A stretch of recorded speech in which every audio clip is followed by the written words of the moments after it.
Hey, welcome in. That's our sponsor. I'm Jake Hibbard, and I'm going to start today with a question. What makes a football team great? Or, what makes a football program have sustained success? These are questions that might seem simple, and you know what? Maybe they are, and I'm the one who wants to make it complicated.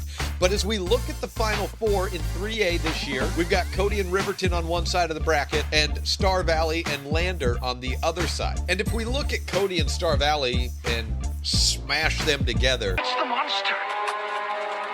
well, then combined, they're the 10-time defending state champions. And they are the cream of the crop in 3A.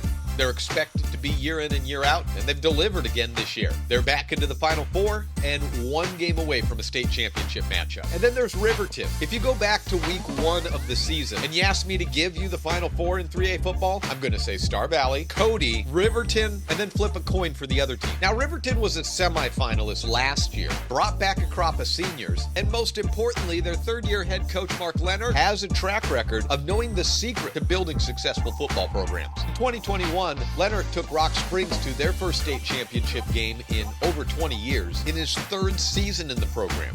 And going back to 2010 when he took over Torrington, a program that had not had a winning season since 1995, well, in 8 seasons, he delivered 5 of those winning seasons, including 4 Final Four appearances and back-to-back championship appearances in 2017 and 2018. And then there's Lander, a team under third-year head coach Jim Burt that has gone from 0-9 in his first season to 8-1 in year 3 and into the semifinals for the first time in 21 years for that program.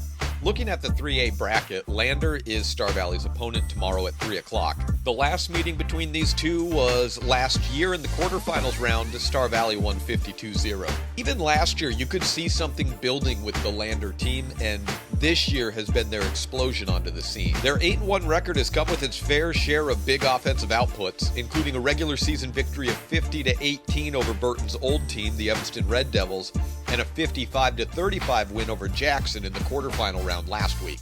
And in their rivalry matchup late in the year against Riverton, Lander held the Wolverines to within a single score. Now that offense, if you recall seeing Lander play in the last year or two, or maybe going back to the 2019 to 2022 Evanston Red Devil years when Coach Burton was their head coach, you might wonder where all this offense is coming from. And the passing stats, take a look at that. If you don't recall, Coach Burton ran the flexbone triple option in Evanston and in Lander, a system where you run first, second, and third.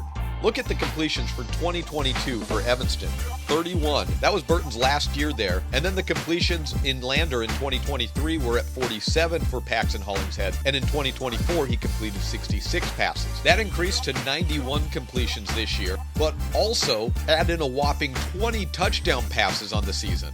If you take Burton's previous 6 teams, his 4 years at Evanston, and his first 2 at Lander, those teams combined for 23 touchdown passes over those 6 years. Spoiler alert, Lander is no longer running the flexbone triple option. In fact, they're running a lot of different things this year. They have the spread offense with a heavy dose of the RPO involved, and they've also resurrected an old formation also coming out of the wishbone, the T or full house formation.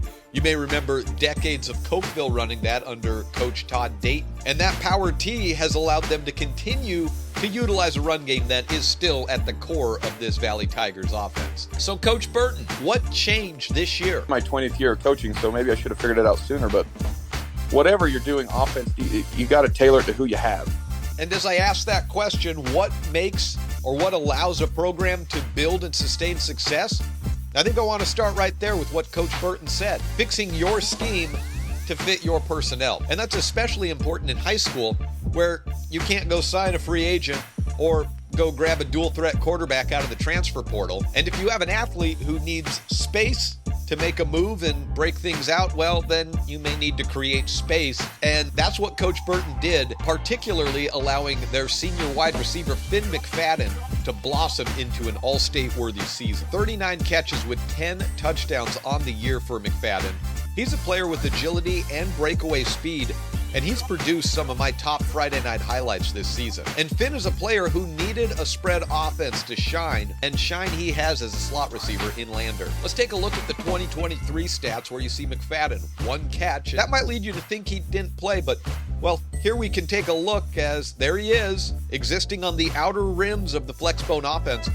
In fact, Finn has been known as a dynamic punt and kick returner since he returned a 100-yard kick for a touchdown his freshman year, but it was a matter of figuring out how to harness that big play ability onto the offensive side of the ball and then figure out how to get him the ball into space. And the flexbone triple option didn't offer that. So Coach Burton, who had run primarily just that for the past 5 seasons as the head man of Evanston and Lander, decided it was time for a change. And it's been an outstanding year for McFadden, which has in turn most likely helped the running game quite a bit. Before sustaining a season-ending injury in the 4th game of the season, Braden Baker was on record-setting pace with 532 yards and 9 rushing touchdowns already. But since his exit, fullback turned tailback Cody West has continued to bulldoze opposing defenses and actually ended up setting Lander's single-season rushing record after starting just the 5th game on this year. And as I said, Lander's still a run-first team, make no mistake about that, but the legitimate danger of McFadden as a slot receiver, as well as the threats of less heralded but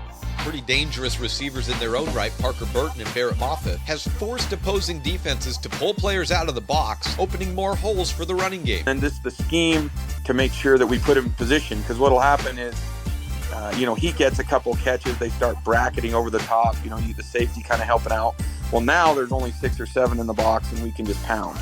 And that's one thing, that play on, well, they've got to cover Finn, they got to cover Andrews, they got to cover Barrett Moffitt, cover Parker, some of those other kids, and we'll have 7 or 8 guys catch a pass a week. So that's one side. Tailoring your scheme and system as a coach around the talent you're given. Now, going back to my reference of a dual threat quarterback that you can go sign out of the transfer portal in college, well, you can't do that in high school, but can you create a dual threat quarterback? Oh, now that is something that people might tell you is impossible because, well, what do we always say? You can't coach speed. Well, Coach Burton says bull honky. I mean, obviously faster is to a point, right? There's a degree where genetics plays a huge role, don't get me wrong, but to a point, you can get faster, you can get stronger. Cody, they're exceptionally fast. That D-line and offensive line are some of the any other system. If they're playing 4A, those guys are fullbacks and tight ends. And I think that maybe more than anything is a defining quality of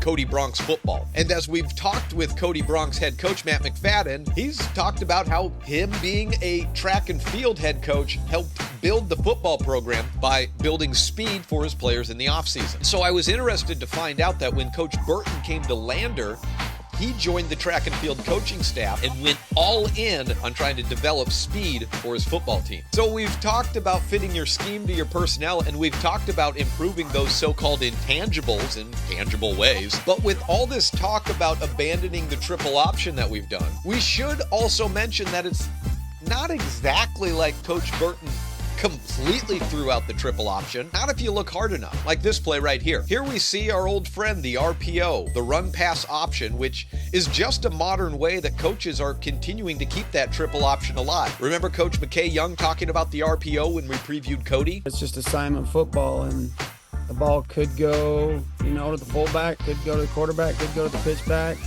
And, RPO is just the more modern version of that, where you got to have somebody for the dive back, somebody for the quarterback, somebody for the pitchback. Now, you may have seen this play out before, but Coach Burton talked to me about what it's like to walk into town as the triple option coach. This is really it's a version of triple option. I don't usually say it out loud too much because people get the torch and pitchfork and try to run you out of town when you say you're an option coach. But if you repackage that into the RPO, well, then all of a sudden you're on the cutting edge of high school football. And also, if you figure out how to make a dangerous slot receiver like Finn McFadden thrive in an option scheme, that in turn improves your running game. Mix that in with some sound coaching, the weight room, and the dedication of athletes to get faster. And Lander's knocking on the door of their first state championship bid in 21 years. And it started at a point of coaching staffs being willing to change their philosophies to unlock the capability of their athletes. Let's take a look at the Star Valley schedule for this week. Again, kickoff for tomorrow's game in Star Valley, 3 o'clock against Lander, 2:25 pregame on SVInews.com. Day 2 of the state volleyball tournament at the Ford Wyoming Center in Casper continues tomorrow and concludes on Saturday. And that's it for me. Thanks so much. I'll see you tomorrow on the highlights.